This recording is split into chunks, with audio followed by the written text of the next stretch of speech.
d'Azélite, l'ombre d'Azura.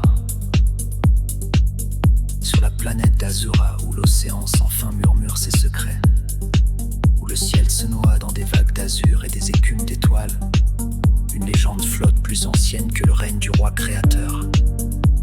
Un souffle, un frisson, une ombre que nul n'a vue mais que tous chantent. Azélite, la femme méduse, souveraine des abysses oubliés et des profondeurs où la lumière s'éteint, où le temps s'efface.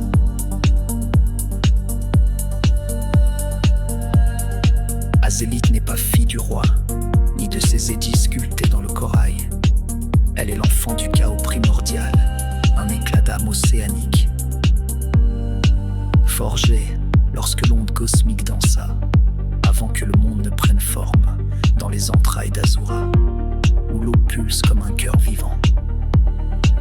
Elle s'éveilla à silhouette fluide, tentacule d'astre, regard d'éternité. Personne ne l'a contemplée, car ses yeux sont des pièges d'infini. Ceux qui s'aventurent trop loin, là où l'océan dévore ses propres rêves, reviennent hagards murmurant des visions de lumière et de terreur. Ils parlent d'une reine sans couronne, dont les voiles dansent dans l'ombre, dont les filaments d'argent tissent d'étoiles plus vastes que les cieux.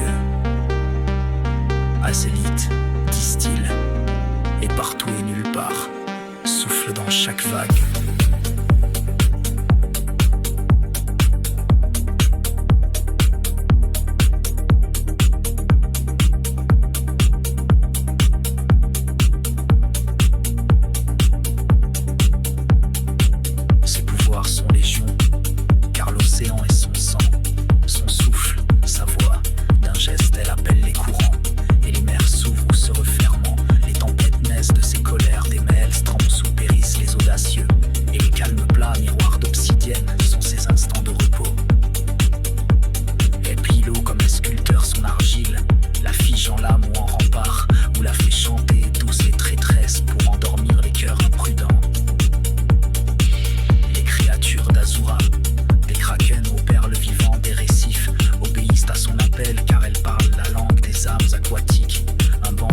Marine peut devenir son armée, un espion, une prière.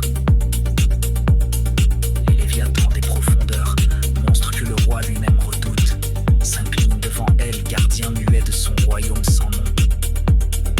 Azélite voit à travers leurs yeux, c'est ce que l'océan sait, tout ce qu'il cache. Son esprit est un phare dans l'obscurité, un éclat qui attire et consume. Ceux qui croient son regard s'égarent dans des rêves d'abysses sans fond, où le passé d'Azura se dévoile, des airs où l'océan était libre, indompté. Elle peut apaiser une âme d'un murmure, ou la briser d'un silence. Ses tentacules, filaments de lune, enserrent les pensées, paralysent les corps, comme une piqûre de méduse douce et fatale qui endort ou éveille. Parfois elle se mue, fluide comme l'eau dont elle est née, tantôt femme aux traits d'écume, tantôt spectre médusoïde immense. Ses voiles s'étendent sur des lieux, frôlant les étoiles englouties. Elle peut se fondre dans l'onde, intangible, pour réapparaître ailleurs, ou tisser des reflets d'elle-même, illusions qui dansent dans les courants. Azélite est l'océan incarné, insaisissable, plus vaste que toute volonté.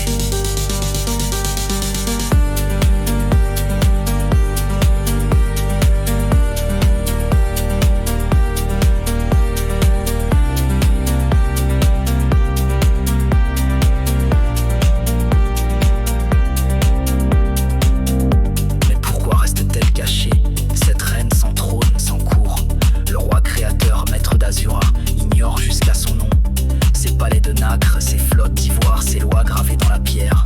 Tout cela tremble face à l'inconnu qu'elle représente. Car Azélite est murmure d'un pouvoir plus ancien, plus libre. Une vérité que le roi ne peut ni comprendre, ni dompter.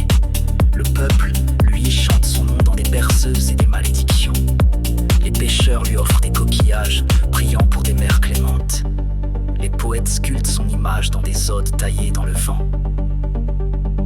Azélite veille, disent-ils, quand les étoiles s'éteignent. Elle est est la gardienne des secrets que l'océan refuse de livrer. Certains la craignent, voyant elle la fin d'Azura. Un déluge vivant, d'autres l'espèrent, un défi au roi, un souffle d'un monde nouveau. Pourtant Azélite n'appartient ni à la peur ni à l'espoir. Elle est seule errant dans des abysses où nul ne peut la suivre. Ses pouvoirs, si grands soient-ils, sont une cage autant qu'une couronne.